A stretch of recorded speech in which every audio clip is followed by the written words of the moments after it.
Assalamualaikum warahmatullahi wabarakatuh. Halo semuanya, perkenalkan nama saya Imro'atun Sakinah dengan nomor NIM B1D024101008 dari Fakultas Peternakan Universitas Mataram. Adapun presentasi saya mengangkat judul The Rule of Law dan Hak Asasi Manusia. Makalah ini membahas secara mendalam keterkaitan antara Rule of Law atau supremasi hukum dan hak asasi manusia atau HAM sebagai dua pilar utama dalam sistem demokrasi modern. Keduanya berfungsi menjaga keadilan, melindungi kebebasan individu, dan menjamin kesetaraan di depan hukum. Rule of Law menekankan bahwa tidak ada satupun warga negara yang berada di atas hukum, sementara HAM menjamin hak dasar yang melekat pada setiap individu tanpa memandang latar belakang. Adapun poin yang pertama yaitu perkembangan rule of law di Indonesia. Sebagai negara hukum yang menganut sistem civil law yang menempatkan Undang-Undang Dasar 1945 sebagai sumber hukum tertinggi, reformasi pasca 1998 telah membawa perubahan signifikan dalam struktur hukum dan ketatanegaraan termasuk amandemen UUD dan pembentukan lembaga penting seperti Mahkamah Konstitusi.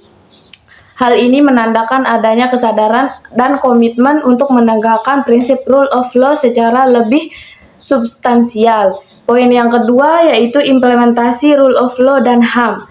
Secara normatif, Indonesia telah memiliki kerangka hukum yang cukup lengkap untuk menjamin HAM. Di antaranya, yang pertama, Undang-Undang Nomor 39 Tahun 1999 tentang Hak Asasi Manusia, dan yang kedua, Undang-Undang Nomor 26 Tahun 2000 tentang Pengadilan HAM.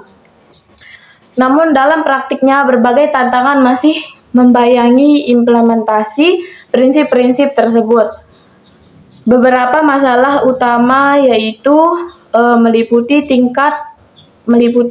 tingginya tingkat korupsi, khususnya dalam sistem peradilan. Yang kedua, lemahnya penegakan hukum yang menyebabkan impunitas, dan yang ketiga, kurangnya pemahaman masyarakat tentang HAM yang berdampak pada rendahnya partisipasi dalam pengawasan dan advokasi. Poin yang ketiga yaitu hak asasi manusia dalam perspektif hukum progresif. Dari sudut pandang hukum progresif, hukum seharusnya tidak dipandang sebagai seperangkat aturan yang kaku, melainkan sebagai alat dinamis untuk mencapai keadilan sosial. Hukum progresif menekankan moralitas, keadilan, dan kemanusiaan, serta berpihak kepada mereka yang termarginalkan. Dalam konteks ini, perlindungan HAM harus bersifat transformatif dan adaptif dalam realitas sosial. Kemudian poin yang keempat yaitu hak asasi manusia dalam perspektif hukum positif.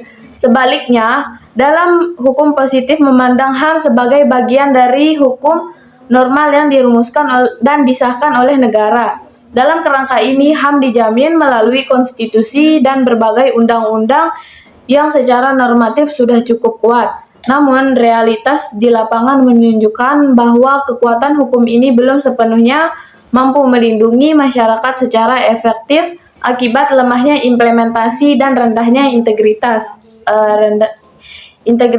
aparat penegak hukum.